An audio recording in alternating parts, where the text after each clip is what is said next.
Ako yung ulam natin mamaya.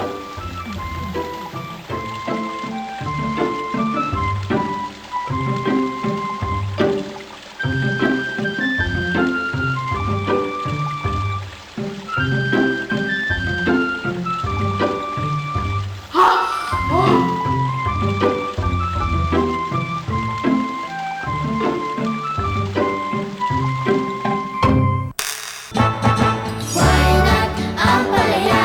Why not munggo at kalabasa? Why not gatas at keso? Why not, why not? Why not ampalaya? Why not munggo at kalabasa? Why not gatas at keso? Why not, why not? Why not, why not? Why not, why not? Why not, why not? Why not? Why not?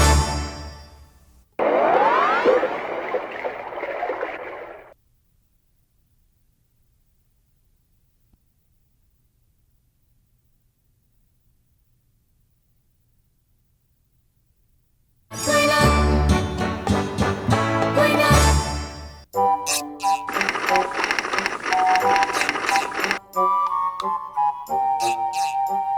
Ang paborito ko pong isda ay bangus o sa Ingles ay milkfish. Ang paborito ko pong isda ay tilapia, pritong tilapia. Ang paborito ko naman pong luto sa bangus ay sinigang. Dalagang buko. Tilapia po na paksiw. Minsan po inihaw, minsan po paksiw. Kasi po masarap siya eh.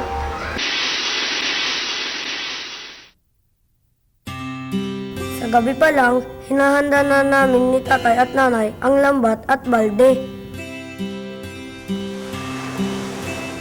Kinabukasan, maaga pa lang, lulusong na kami sa lawa.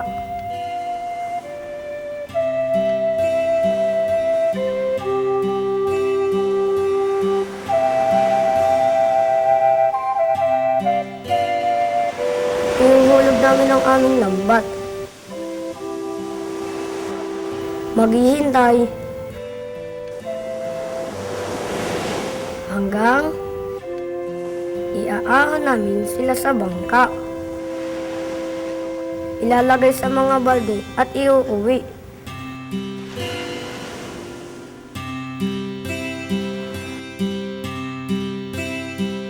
Ipinagbibili namin ang iba.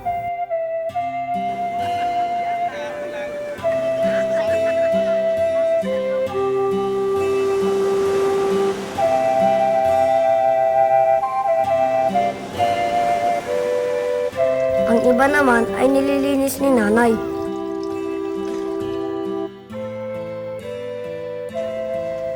Niluluto at kinakain namin.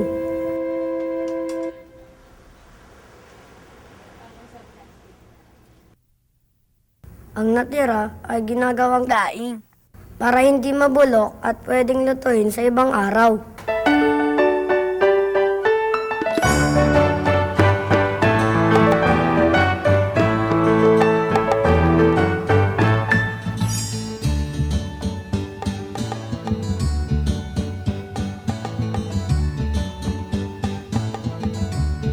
Ang isda raw ay mapagkukunan ng protina at iba pang mahalagang sustansya. Ang isda ay mapagkukuhanan ng protina. Ang protina ay tumutulong sa pagbuo ng muscles. Mayaman din ito sa calcium, gaya ng maliliit na isda kung saan kinakain natin ang kanilang buto. Ang calcium ay nagpapatibay ng ngipin at buto. Ang matatabang isda tulad ng salmon at tuna ay mayaman din sa omega-3 fatty acids na nakakatulong para maiwasan ang sakit sa puso at ugat. Ang isdang dagat ay mayaman din sa iodine. Ito ay tumutulong para maiwasan ang pagkakaroon ng bosyo o goiter.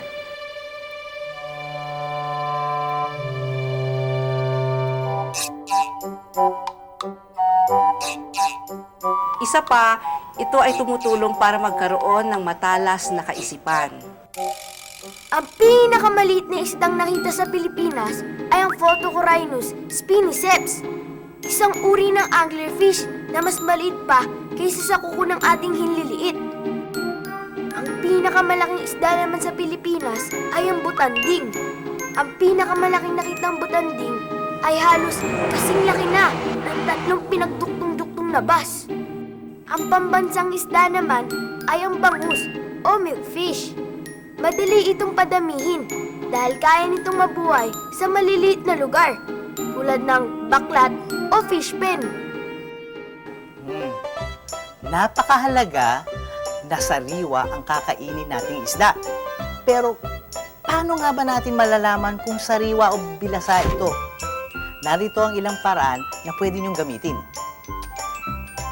Amuyin ang isda.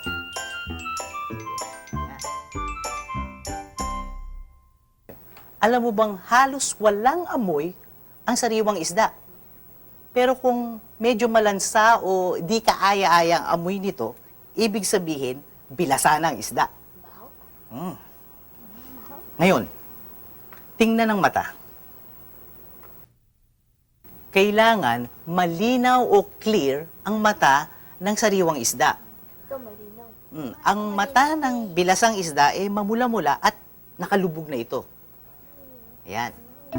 Ganyan. Suriin ang laman. Kailangan makintab at siksik ito. Hindi nagkakalasong-lasong. Kapag pinisil at diniinan, kailangan umangat uli ito at hindi manatiling nakalubog. Pag ang laman ay pinisil at nanatiling nakalubog, ibig sabihin, bilasa na ito. Oo, yan. Ito yung sariwa. Bukod dito, mamula-mula ang hasang o gills ng isda. Ayan, o. Ngayon, subukan nyo nga kung malalaman nyo kung sariwa o bilasa ang isda.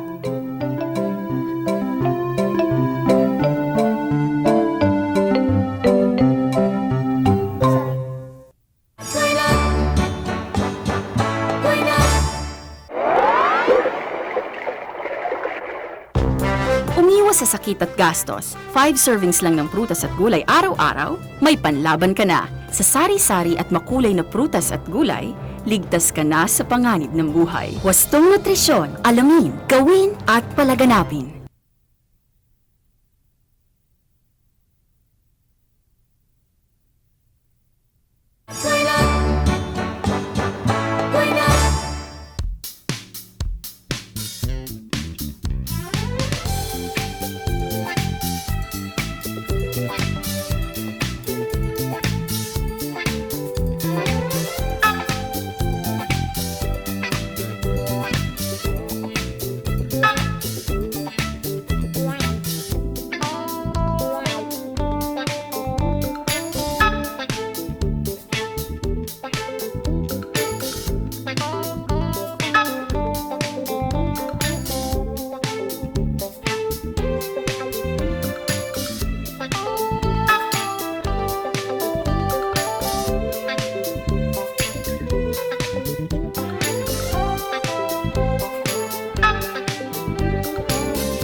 Pag bumibili kayo ng isda, kailangan titignan ninyo na hindi sira ang pakete at walang punit.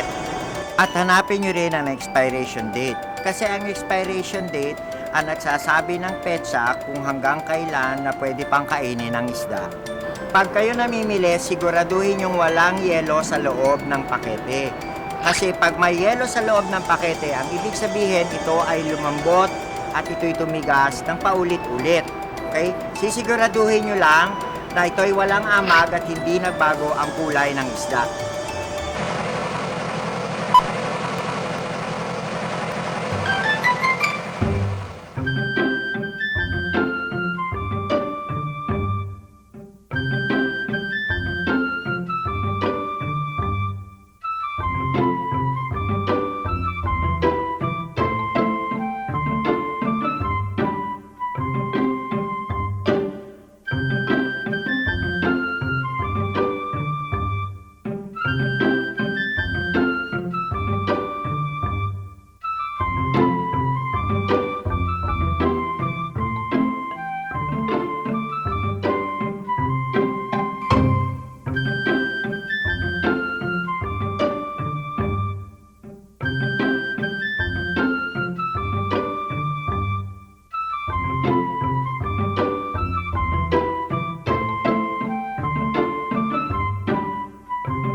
Ang isda ay halimbawa ng isang masustansyang pagkain. Dahil sagana ito sa protina. Ang iba ay mayroong calcium, iodine, at omega-3 fatty acids. Ito ang mga sustansyang mahalaga sa ating kalusugan. Kaya laging ugaliin ang pagkain ng isda at isama to sa isang balanced diet. Alam niyo sa amin nga, nag-aalaga ako ng tilapia dun lang sa may likod bahay. Doon na rin ako kumukuha ng lulutuin. Ang galing po. Parang gusto ko na din mag-alaga ng isda. Kaya laging tandaan, Kumain ng sari-saring masusustansyang pagkain araw-araw. Ito ang daan patungo sa kalusugan. Cut! Good take!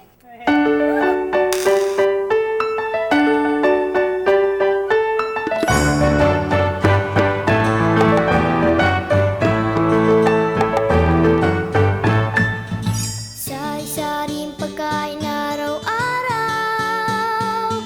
Huwag labis at huwag kulang. Masustansya at kumpleto, ito ang sikreto. Ito ang sikreto. Lakas, sigla, pati liksi.